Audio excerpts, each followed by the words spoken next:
Okay, good evening. Thank you guys for coming. My name is Danielle Pond. I'm the student board member of the Florida Interest Network and a Capella graduate student in MFT.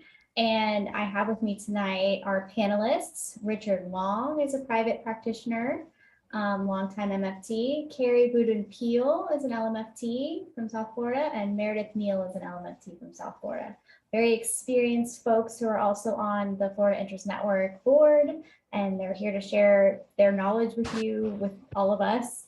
And they put together a great slide deck with a bunch of information. So I'm going to throw it up here and see how it goes.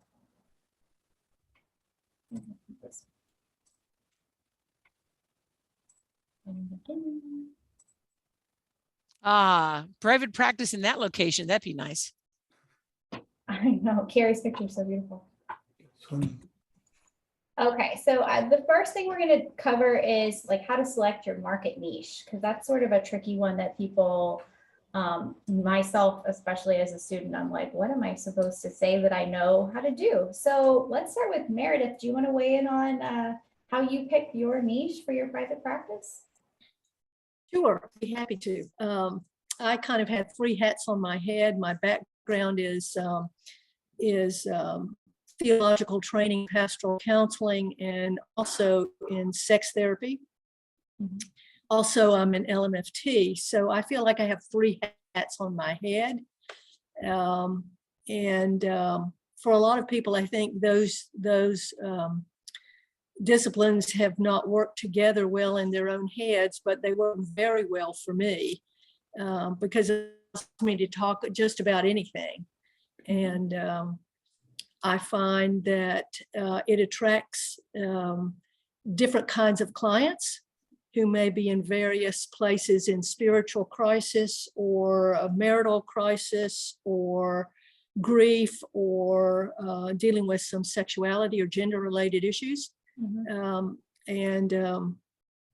That's worked very well for me. So when you picked that, when you ended up in those specialties, how did you explain to the world what it is that you were going to specialize in? Did you create a web page that talked about that those were what you did? What did you do? I did not. I'm old school. I'm probably about 35 years in now, and I really have not needed a website. I suppose I could say that I did and do it, and then I'd have to maintain it. But I've been around for a while, and I have a pretty good referral base. So there are times when certain people come in and say, wait a minute, you're an ordained minister and a sex therapist? Right, that seems counterintuitive. Yes, it does. But we talk about that, and they tell me whether or not that's going to get in their way. I've had people say to me, I just want the help. I don't want to be evangelized. They have all kinds of notions that come up that we transferences, or however you want to talk about that we need to address. But it is made for some interesting work. Yes, definitely. A lot of variety, I'm sure, too. Yes. What about you, Carrie? How did you sort of market your specialties? Well, I'm kind of in the same boat with Meredith as far as marketing. I just got a website after listening to numerous podcasts, talking to various, looking at various posts on Facebook pages, and realized I need to get a website. But a lot of the marketing actually came through making contact with other clinicians in my community, visiting various, facilities, talking to different people. So that was a little bit of, kind of boots on the ground marketing, going to see people, calling them, speaking with, sister disciplines, psychologists, psychiatrists to build referrals. But as far as marketing, that's been mainly through word of mouth with my clients and other clinicians. Mm-hmm. And did any of you join the insurance networks to get referrals that way? You did, yes. Meredith? And what I'm sure, I think we have a slide on this later, but just real high level, how many hoops was that to get into the insurance network? Say again, how hard was that? Yeah, how difficult was it? Well, Well, I've been practicing long enough that I've been on the Blue Cross Blue Shield panel for a very long time. Okay. Even when I left the state, they left me on the panel. So when I came back to Florida, I was still on the panel. Nice. So, That worked out. yeah. And, you know, if you do the CAQH paperwork, which we can talk about another time, that's a clearinghouse that you fill out their application. And the insurance companies have access to that to check out your credentials or your training or all of those kinds of things. So Oh, that's that cool. makes things a lot easier than filling out applications like I used to do that were about an inch thick. Yeah, that, you know, as a student, I did a bunch of research and I was looking around. I'm like, oh my gosh, there's so much paperwork to try to get listed in any of these things. It's So it's- much easier now. So it's called a CQ, say it again? CAQH. CAQH. It's a credentialing organization. Okay. You can find it at caqh.org. And once you do that, a lot of your problems are made much simpler Awesome. or Well, go away. I feel like that alone was the tip of the day. Richard, Okay. what can you contribute for? I want to say a Okay. couple things. One was that when I graduated, I think if I took a look at my own sort of family of origin issues, one of the things was what in there, you know, sort of piques my interest. In my case, there were sort of two pieces. One was that I was sexually abused as a young kid. And the other was that I was divorced at about the same time that I finished up my degree. When I thought about that, that was my initial sort of, here's something I know something about. Right. I think one of the issues is, do I want to see 5 or 6 sexually abused clients per day? Do I want to see 5 or 6 divorcing, struggling couples per day? And so one of the issues is, you know, as you're taking a look at yourself, I think there is do you need to get into therapy and work through your family of origin issues and nail those things down? Mm-hmm. Because if you don't, and you tend to put those into your practice, you basically recognize what you're doing. And that is you're polluting a group of clients that don't need your unresolved issues in front of them as you're working it through.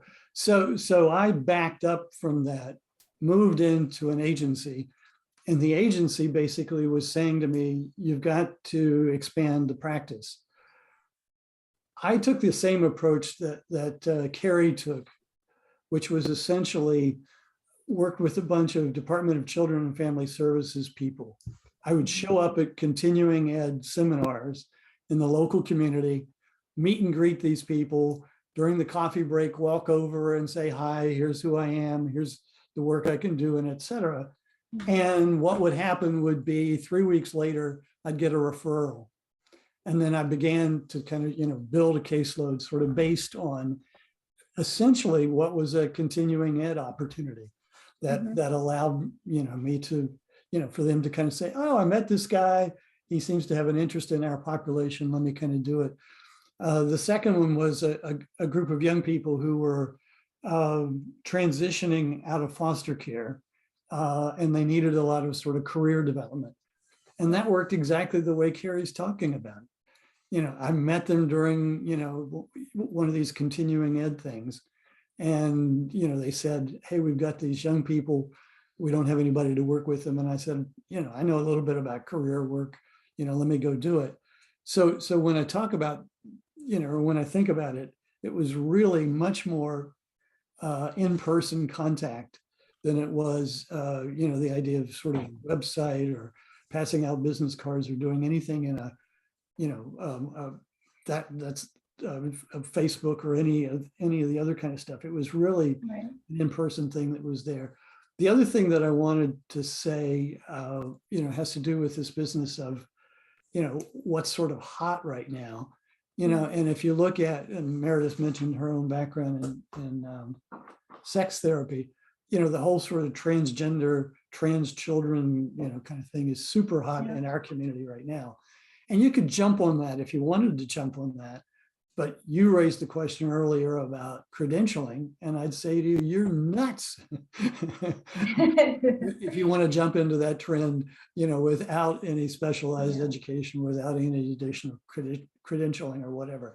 So while, you know, some of these sort of trend things happen from one, you know, 3 or 4 year period to another, I would just say to you, if you're looking at these hot trends, be really, really careful about jumping into them without recognizing you're going to need additional education and training.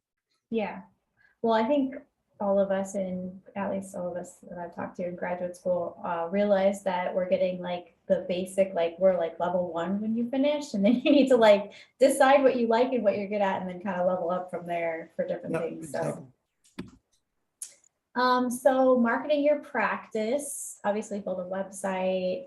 There's a lot of good resources online for building a website. I really like GoDaddy. I built a lot of websites on GoDaddy, working in marketing in my previous life. And set up a professional email account. There's a lot of low cost or very inexpensive ones, and they're mostly based off of how many email addresses you have in your list to send to. Some of them are based off of how many emails you send, but either way, it's fairly inexpensive if you don't have a lot of contacts yet. So ones I like are MailChimp or Constant Contact. Those are all really good. And then get active on social media. Facebook, Instagram is good. Pinterest is good. Not so much Twitter for this purpose. Twitter works great for celebrities, but not necessarily great for a lot of other specialties, it seems. But and then, Rich, you want to explain getting listed in the therapy directories? Because I know Psychology Today is just one, but there's a lot of therapy directories out there, right? Yeah, and what I would say is, you know, just basically go on Google and look at therapy directories. I have a couple colleagues who basically their entire caseload comes out of Psychology Today. And I think we have a slide that basically talks about these resources. And Yeah, here we go. yeah, this one. And what I would do is really just, you know, begin going on these, you know, sort of take a look at which ones of these do you think, you know, is the most helpful. Keep in mind, you know, that a lot of these are teases, you know, that is, they're going to give you sort of very basic kind of things. And then they're after your money. They want to, you know, put together a website for you. They want to, you know, whatever it is. So be cautious when you're looking at them. The other thing that I wanted to point out, and this may be a good time to do it, forgot to put it on a slide, but it is this idea of, because I'm into the telehealth thing, it is the idea of these online services. You know, the BetterHealth.com, Pride Counseling, online therapy, Refrain, which is a couple. Meredith may belong to Faithful Counseling. There's a thing called Talkspace. And each one of these basically is a online provider. And what I would encourage you to do, and it's almost the sort of way I would encourage you to look at insurance panels, and that is take a look at reimbursement rates. You know, if we're talking about an insurance panel, you can join 5 of them. What you want to do is join 2 insurance panels that have the highest reimbursement rate. Sure. You don't simply, you know, want to spread yourself thin and go, you know, wow, I'm just so wonderful. This insurance company wants me. No. Take a look at the reimbursement rate and go for the insurance panel that has the highest reimbursement rate. And I would say the same thing to you with respect to online therapy services. If you look at BetterHelp, if you look at Pride Counseling, if you look at online therapy, any of these services, one of the first thing you want to look at is what are they willing to pay you per client, you know, for using their services. They all will market you in some way or other. But one of your questions is, were you to market me, how much money can I make if my client load comes out of BetterHelp? how much money can I make if my client load comes out of online therapy? So what I would say to you is, particularly those of you who have young children, or you need to be at home for, you've got a disabled family member, whatever your reasons are for, wanting to work from home, I would say to you, take a look at those online services and ask fundamentally, how much can I run a business? Can I make some money off of each one of those? So I just Yeah. throw that out. Yeah, because some of them pay very, very low. Yep. Right. Yeah. And you can work till midnight for some of those. Yeah, and you could work all hours of the day. Like the one that will let you, like clients text you all the time, that seems dangerous because you may never get any rest. Well, working in that and hours. I'm glad you raised that. One of the issues you want to raise, and obviously this is sort of telehealth kind of thing. It is the idea of confidentiality. Some of these basically provide you with no information about your client. Okay, now let's just go with a suicidal client Right. who hangs up on you and you don't know who you were talking to. Right. Okay, some of these services are so crazy in that kind of way that you sit there and go, you I don't mean to even know tell what me to I have, do. you mean to tell me I have no ability, to find, this person Yeah. says to me, I think I'll go shoot myself. They've got a gun in front of you and you have no clue on your end how to access that person. Where's the nearest police department? Where's the nearest hospital? Where's the nearest, family member or whatever it is? You have none of that. And I'd say to you, Because the website we're going to talk in a minute about like building your intake forms and stuff like that. But that website, when people sign up with that, they're signing up basically with that website as the practice. And they do the intake, not Absolutely. you doing the intake like you would normally do and get all the information you need and figure out what their Absolutely. support system looks like and all those things. So that's obviously worse. Everyone's worst nightmare is to have a suicidal client sitting in front of you online and you can't figure out what to do to help them. So Absolutely. that's scary. So let's talk EHR. So this kind of goes hand in hand with the online therapy platforms that you mentioned, but these are more things that you can set up for yourself that actually do your notes and do your billing. And what are all some of the things that these systems do? Meredith, do you use one of these? I don't use one of the ones that's listed. I use Therapy Appointment. Okay. I've used Therapy Helper before that, and they will do all of this. My system will allow people to schedule themselves, which I don't give them the privilege of that because I've been in systems with agencies before where people scheduled me rather than me scheduling me. Mhm. It's hard to rest or get lunch or have a break Yeah. if you're doing that. But the systems that I've used, I schedule with them and put them in my schedule in Therapy Appointment and Mhm. can do my notes there. I still handwrite my notes. But it'll generate all kind of reports and it doesn't Yeah. take an awful lot of energy to learn to just do the basics of the system. I also have a billing specialist who helps me with insurance things. She Mhm. does some of the sticky work and she likes it far better than I ever did. Yeah. And she's quicker. And some of these systems also do some follow-up with your clients for you. They'll text the clients reminders or email out reminders and stuff like that to make sure people show up to their appointments. Mine on get text time. reminders. Yeah, I think that's super helpful feature. Carrie, which one do you use? I use Simple Practice and Okay. all the questions that you have listed there. It's a yes to all of those. Again, I'm not, everybody has to choose and price it for what's going to work for their business. So Simple Practice is pretty easy to work with. It also is where I send any of my insurance claims actually are sent. It's created in Simple Practice for me. I don't have to worry about filling out that form. It's Mm. created at the end of a session and it's sent in through their system, which then connects it to the various plans.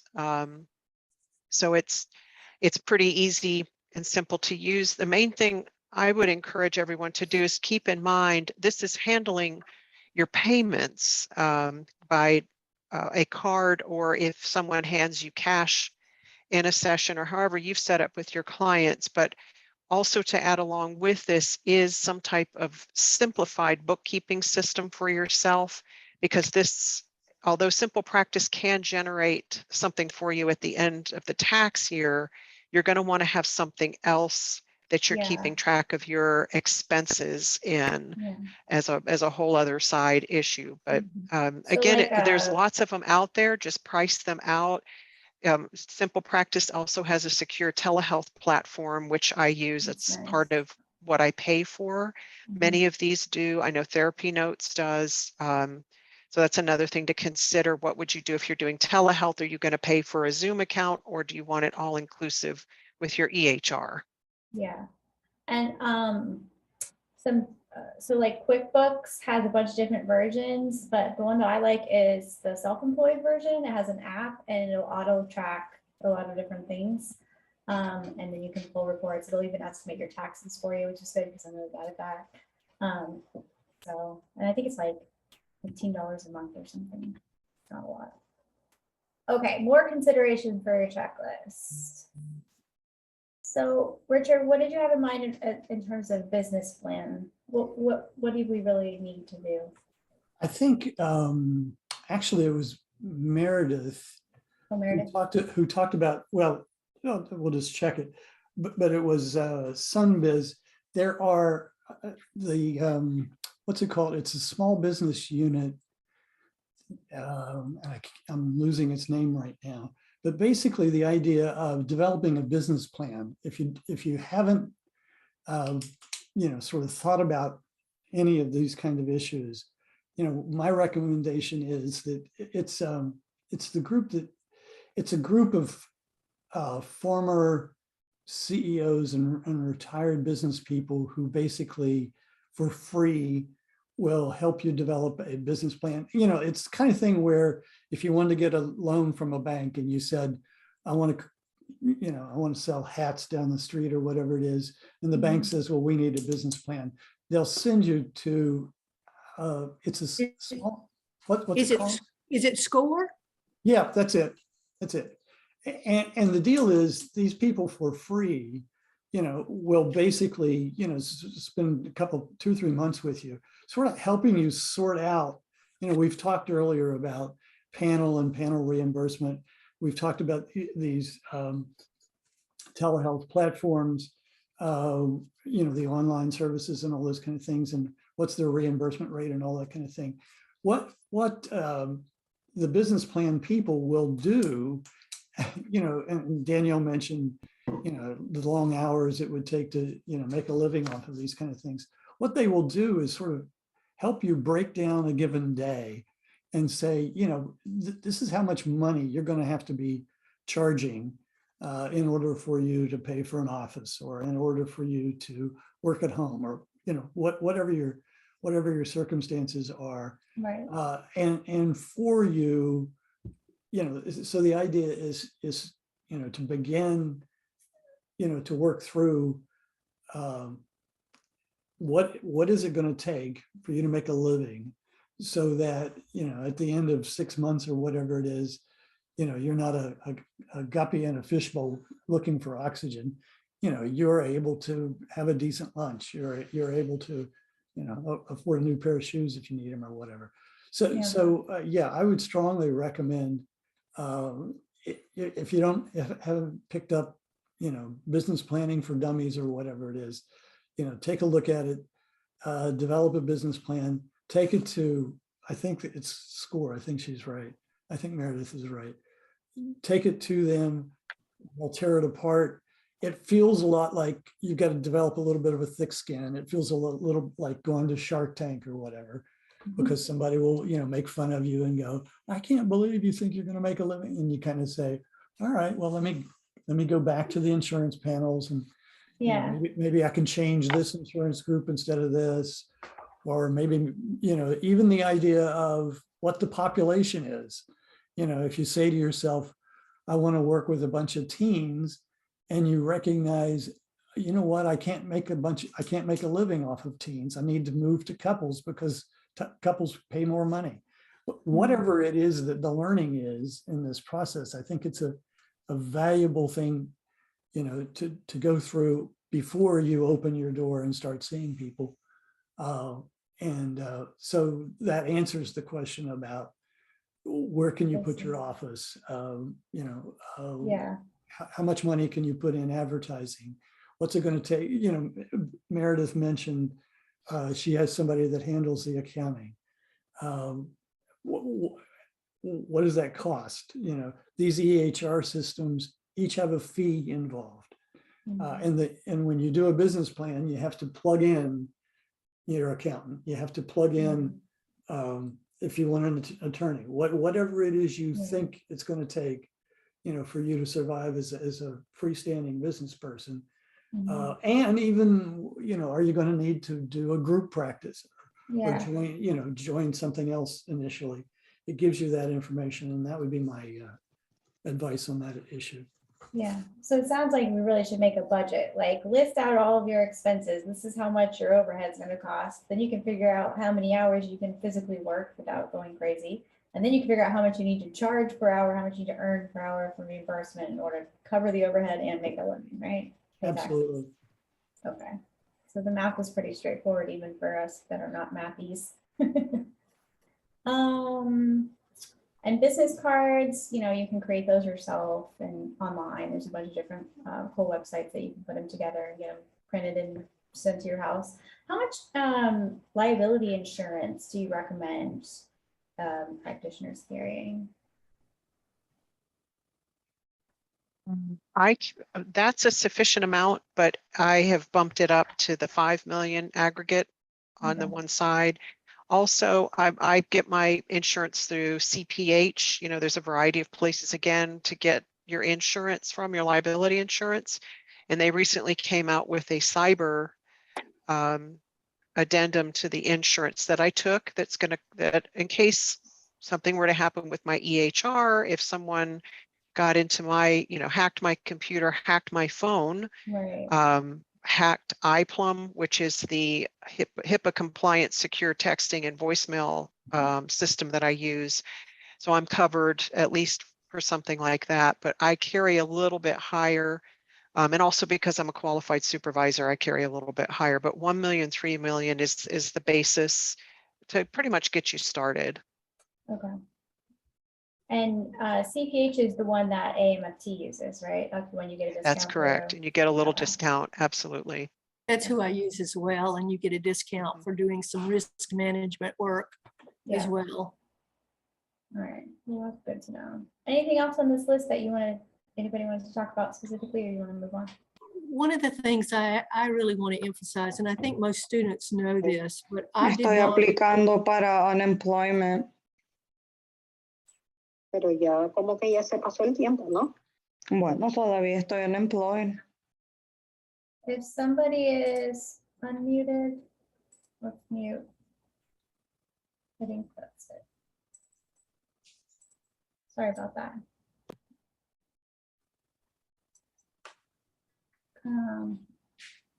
I think you can go ahead. Okay. Is it here?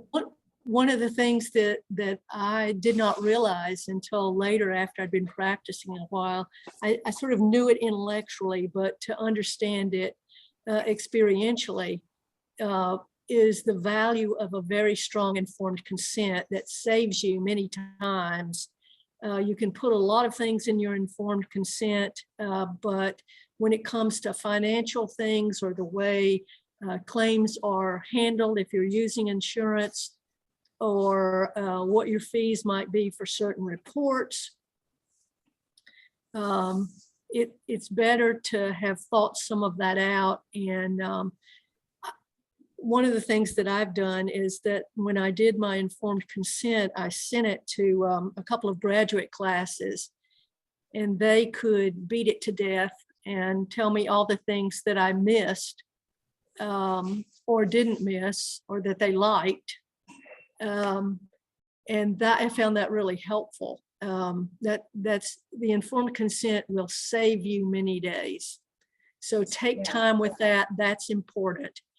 Also, if you hire somebody like I have to do some billing stuff as related to insurance, you'll need to have a business associate agreement where they sign something. If you use credit cards, you'll have to have a business associate agreement with them to keep everything above board and HIPAA compliant. Mhm. Okay, good. Let's talk about stressors. Who wants to cover that? Meredith? You wanna Danielle, cover this is one that I put together, these next several slides or Yeah. things to think about or anticipate. If you've never been practicing for a while and had to have surgery, that's a really interesting experience to have with clients and what you tell them or what you don't tell them. I've had clients offer to see me in the hospital. I had a nurse one time who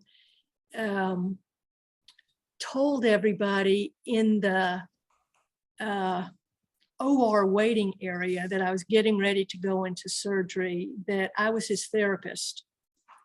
Oh, And that's when awful. I woke up in recovery, just coming out from that, he was there. And I did tell you, that's quite an experience. I mean, I had to tell him something, but he took it pretty far. Yeah. And that was actually pretty unnerving. So get with your stock sentences and stick with it and tell everybody the same thing. You'll tell your friends and colleagues other things if you need to, but Yeah. get some stock sentences and stick with it. Yeah.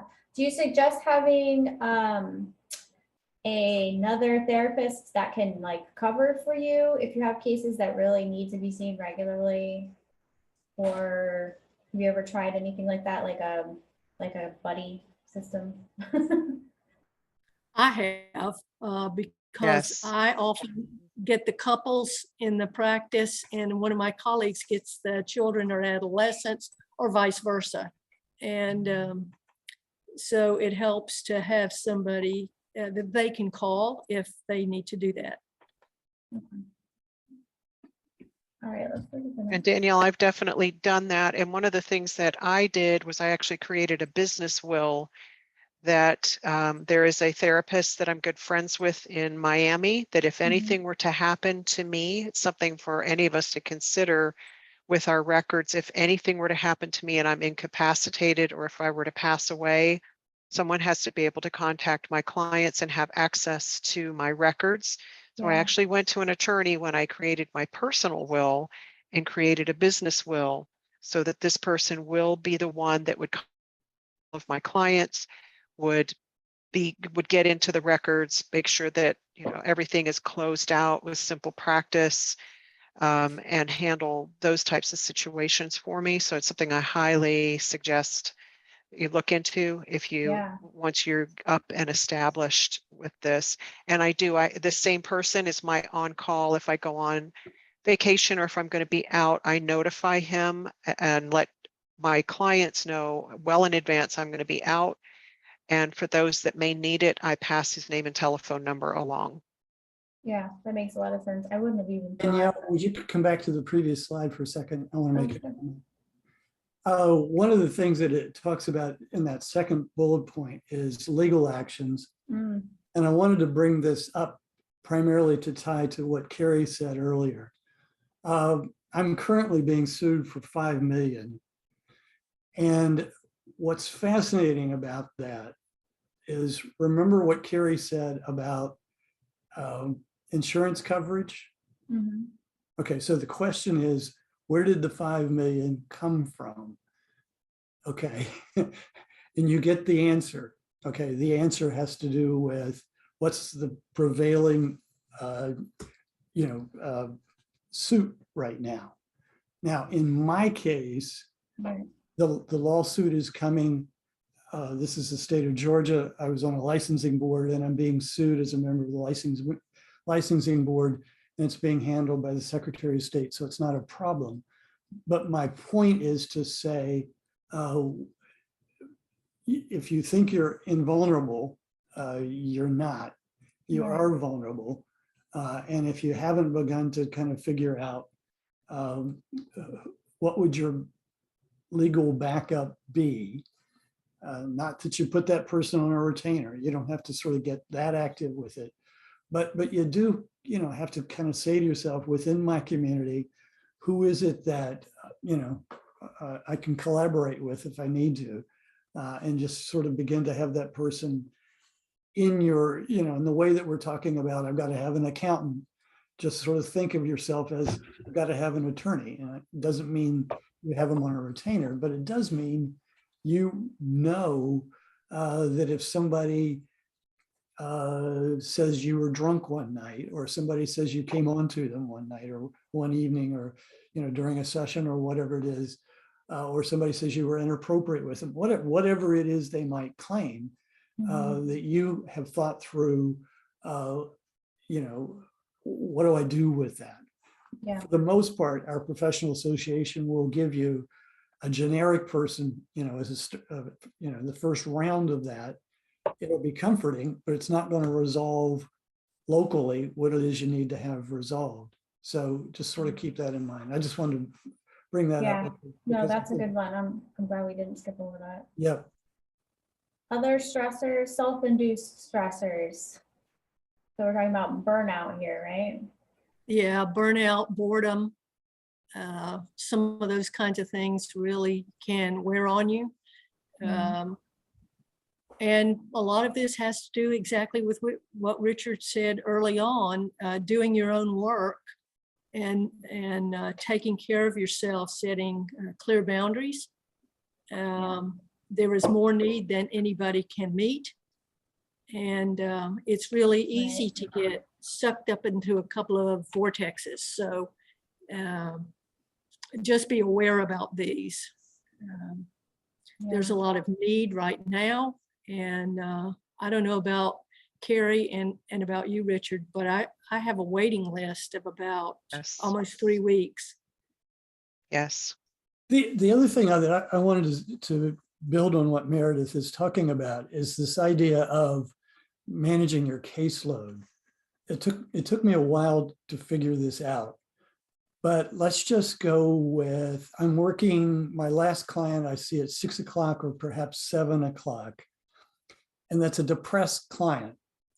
And I'm doing that 3 nights a week or whatever it is. What do you think I'm taking home with me? Yeah. Okay, I've got a 20-minute drive. I can, shake it off a little bit. But in thinking about my caseload, I can put that depressed client at 10 o'clock in the morning or 1 o'clock in the afternoon. I don't have to put that depressed client at 7 o'clock at night on my way home. That's this idea of self-care. As Meredith says, she sets her own caseload. She knows when she wants to have lunch. She knows when she needs a break or whatever it is. And I think, as we get, I've got to make a buck. So let me fill it up or whatever it is. And I would just say to you, pay attention to, turn into yourself, be aware of what's that caseload look like, and begin to kind of take control of what are you putting in and where are you putting them in there. I want to And- build on that too from Richard with boundaries around your time as you're building your private practice. Like he said, it can be very tempting to fill what looks like every open slot or give up a lunch or start at 7 o'clock in the morning. If you have a client that says that is the only time I can meet with you is 7 a.m. on Tuesday morning, look at your own boundaries, because all of this will lead to healthy amounts of what's listed here, an unhealthy lifestyle, depletion, burnout. How early are you willing to start? When do you function best? How late are you willing to go? And it's balancing who you're going to see and when, and then turning your phone off, folks. Part of our job as private practitioners is We're not agencies, we're not the emergency room. So it is understanding that you don't have to answer your phone at 9:30 at night because the teenage Johnny's mom is calling to find out what was said in the session that day because he's upset. It can wait. One of the beautiful things that I have through iPlum, the HIPAA compliant system that I use for phone, is it sends out an automatic text for me at 5 p.m. that says, basically, I'm out for the day, and that you'll receive a response after 8 a.m. the next morning. And on the weekend, it goes out all weekend. So it's setting firm boundaries around your time, your family's time as well. You know your saturation point, and you'll learn pretty quickly how many clients you can see in a day. You'll find a sweet spot for that. You know, I can speak just for myself here that 6 is about the sweet spot for me. Any more than that, I'm tired. I'm losing focus by the end of the day or by lunchtime. You know, that 11 o'clock in the morning client, my stomach is now growling. So I've learned how to work around this. The other thing is the guilt that comes with, but I have an 11 o'clock, I should fit somebody in there, is clients don't know. If you tell them you're unavailable, you are unavailable. They don't know that you're taking off at 11 because you want to go need to rest. You need to do some notes or make some phone calls. Yeah. all That's good the beauty of points. this, is you have complete and total control over your schedule. Yeah, definitely. And it also means you have no one to blame if you put those two couples back together, back to back. Client-induced stressors, kind of piggybacking on the ones that we do to ourselves, right? Clients that are suicidal, homicidal, all kinds of issues. Who wants to tackle this one? Meredith or Richard, do you want to tackle this one? Richard's making a face. I think Richard doesn't want to do this one. I don't want to do this one. I think the longer you practice, you're going to see a little bit of all of this. Yeah. And just knowing it ahead, you're not going to be too surprised when it comes your way. But when this kind of stuff happens in the office, I'm fortunate in that I have 3 colleagues that I've worked with for about 20 years. And when we're in the office, I know that they are monitoring. Sometimes my clients are the ones who are screaming or having angry outbursts. And every now and then they will tap on the door to say, "Are you okay in there?" Yeah. That's Yeah. happened many times. That's an advantage of telehealth when they're yelling at you, but just through the computer. Because I do family mediation. People are always angry in mediation. So see it every But day. it's also harder to stop them because when they're screamers, even if you slam your hand on the desk, they don't hear you. I've had that experience a time or two as well. Might have to do the kindergarten teacher thing and just flip the light off for a second. Get there. Yes. Yeah. These but are I think- also issues if you have a great person that you can talk to. Consultation. I've actually started a peer support / case consultation group that meets a Thursday afternoon and a Friday afternoon or Thursday evening by telehealth. These things are great to consult with other clinicians on if it's just a matter of you need to vent about, a triangulation that's happened. And of course, as family therapists, that's one of our big cues right there, is we're basically in with this system when we get triangulated. But this is where you need support from a former supervisor, peers, whatever, to talk about these things as well. Yeah, that is the advantage, especially as, starting practitioners, to be in a practice with a lot of support around you and a lot of people to talk to. I feel like it would be pretty scary being fresh out of college and not having people around to point you in the right direction when all these things happen. Let me add on that. I've had, I guess in the 20 some years practicing, I've had 3 clients commit suicide. Mm. And I think it was, this idea of peer support group. There is nobody in my personal life that can help me through that. It is only somebody in my professional life that can help me through that. Mhm. And I don't mean to, say, I have shallow friends or whatever it is that it is. You have to do this work to kind of understand suicide, homicide. How does that happen? What goes on with it or whatever it is. And then, back to what Carrie was saying, how did you get in there? What was your part of that suicide kind of stuff? And it absolutely is critical that you have some kind of peer group that when these kind of things happen, and in Carrie's case, she has a planned kind of thing. Mine is more sort of impromptu, but my impromptu allows for an emergency. We got to have lunch tomorrow. And I have a peer group that basically goes, Richard doesn't ask for lunch, frequently. He asks for lunch when there's an emergency. And I've got a peer group that basically, fine, you need to do lunch, we'll go do lunch. And of course, I'm in South Florida, it's outdoors, it's confidential, nobody can hear me or see me or whatever it is that it is. But it is, something fairly significant that I need to work through. And that's a super helpful kind of thing to make sure you've got in place. Yeah. And the last one is the stressors is the work-related,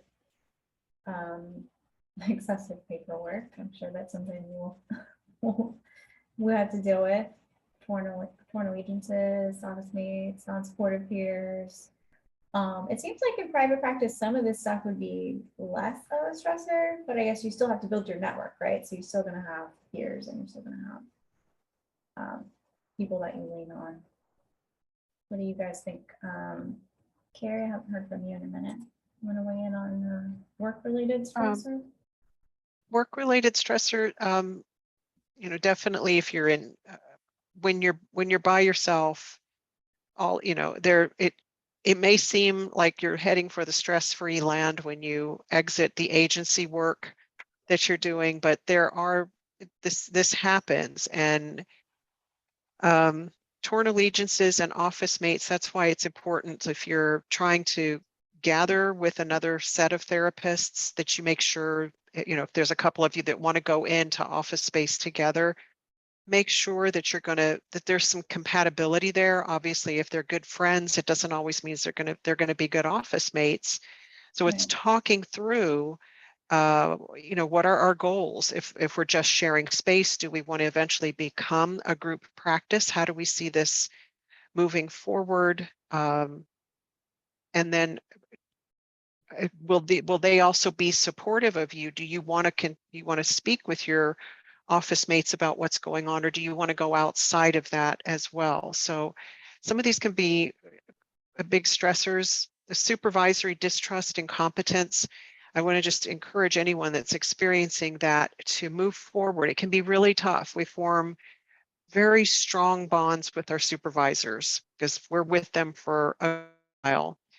But if you're feeling like you're not getting what you need to become the therapist that you know you can become from your supervisor, maybe that's a sign it's time to move on.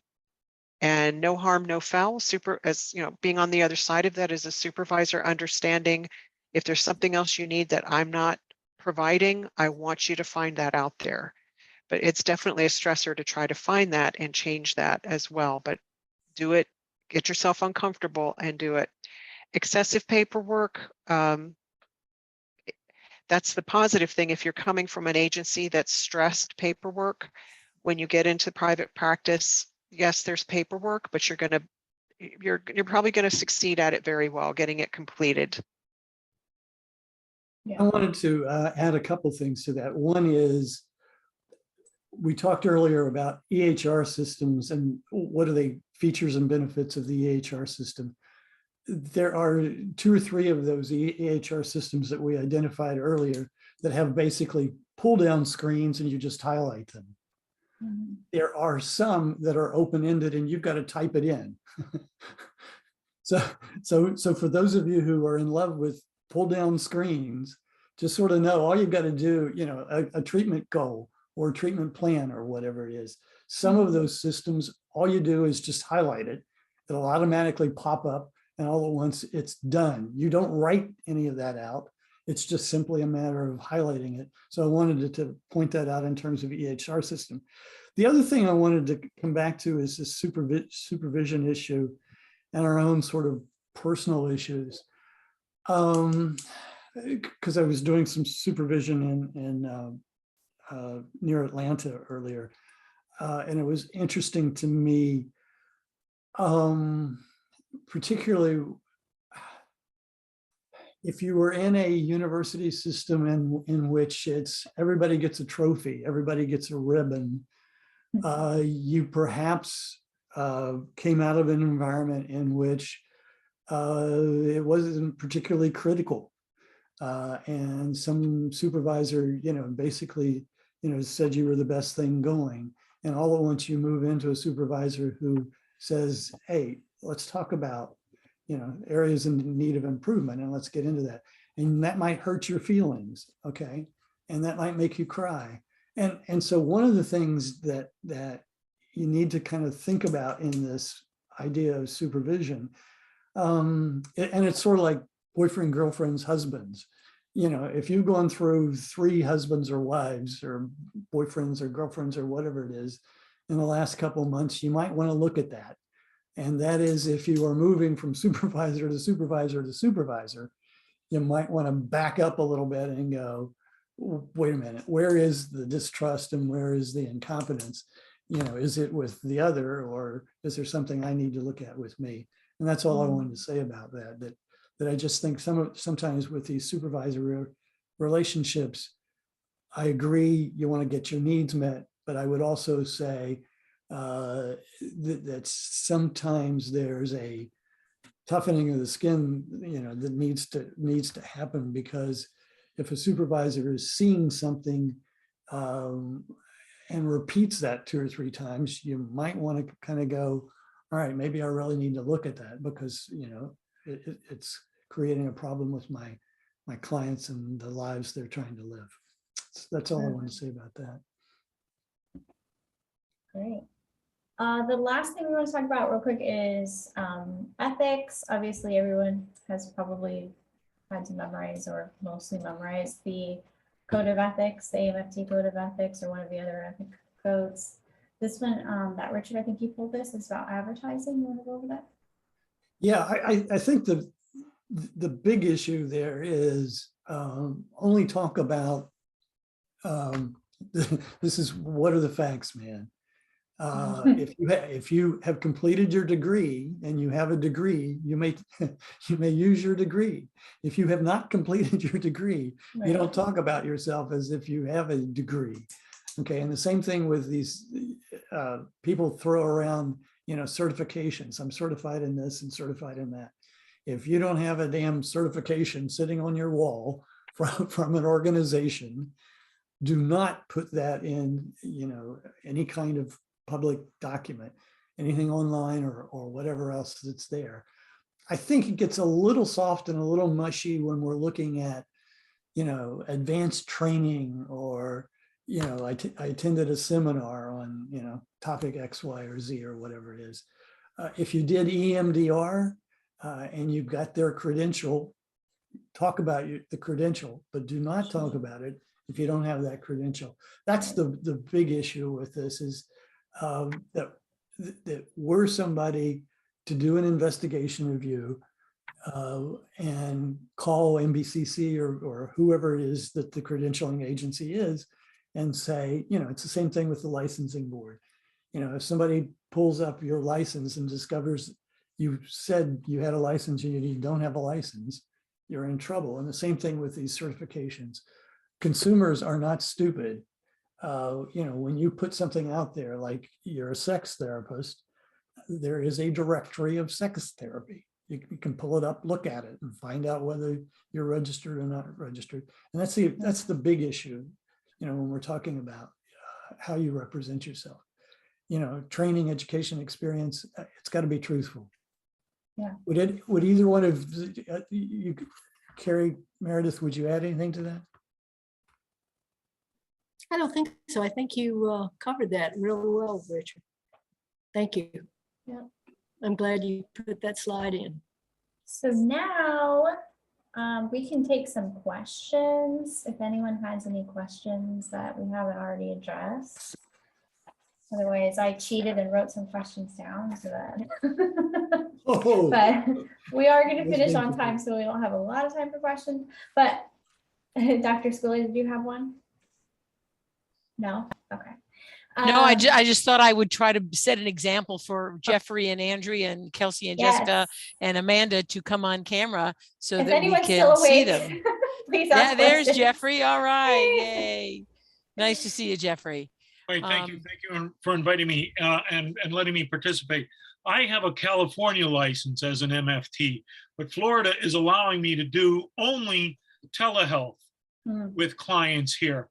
And so I'm scheduled to take a law and ethics course to keep my California license current. Will that fulfill the requirements I need for Florida? No. Okay, so I need to take an additional Florida has its very own law and ethics course that it's quite happy with, that it will make you take. Yep. Yep. And if you stick around after, I can help you out with that. Because well, I swell. Yep.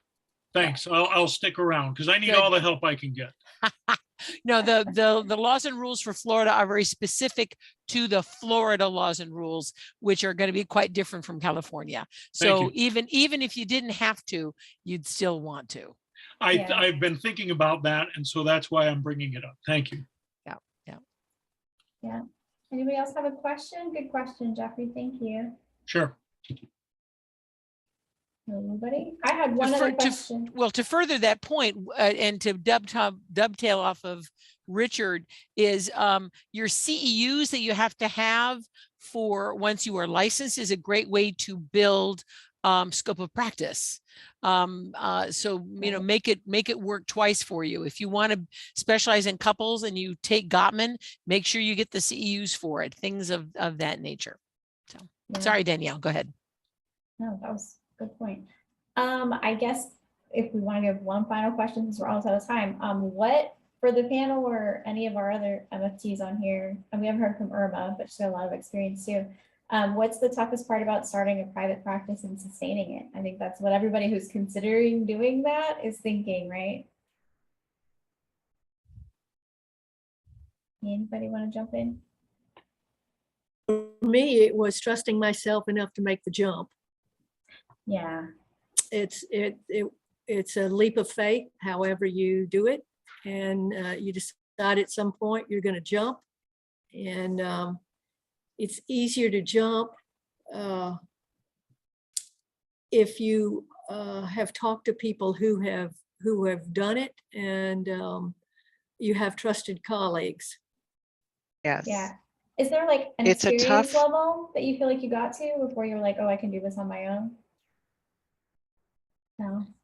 Would you ask No. again? Jump. Oh. It's that jump. It's tough, but I think when you begin to think about kind of like what Meredith is saying is look around you. How many go jump on Psychology Today and look at all the names that you can come up with within just your little zip code. Yeah. All of those people before you have made the jump and they're successful. So you're going to be able to do the same thing. You're joining great company in being able to make that jump. It's just trusting yourself enough to do it. Shut down the imposter syndrome, the voice in your head that says you're going to fail, you're not going to make any money, all the things we've heard, Mhm. and do it. Just go for it. The other thing I would add is, self-confidence, just basically, trust yourself. And the other sort of part of that is to begin to track your work so that you can begin to remember Meredith opened up with 3 areas of specialization. She said pastoral, sexual, and MFT. Okay. When you think about that as a practice, begin to develop what's the repeat business? Is more of it pastoral? Is more of it sexual? Is more of it MFT or whatever it is? For you to jump in, do a practice, get it going, and begin to get some feedback from clients about success. Once you get that, it's self-sustaining. You begin to kind of say, oh, I work really well with children, or, hey, I really work well with marriages. And all at once, you kind of go, hey, and I'm good at this, okay? And recognize that there will be, clients and et cetera, that you're bad at, and just kind of go, okay, I tried that, dipped my toe Yeah. in that area and discovered I don't do that well. It's okay. Just drop it and, get some data, gather the information, find out what, where you're good, where you're not so good, and keep going with where you're good, because you are good. Awesome. Well, thank you, everybody. Thank you to our panelists for sharing their knowledge and information. Thank you to everybody for jumping on. And I'm going to go ahead and stop recording so that we can be finished on time, and we can still chat if you need to. Gotta run. Thank you all very much. Thank you. Thank you. Very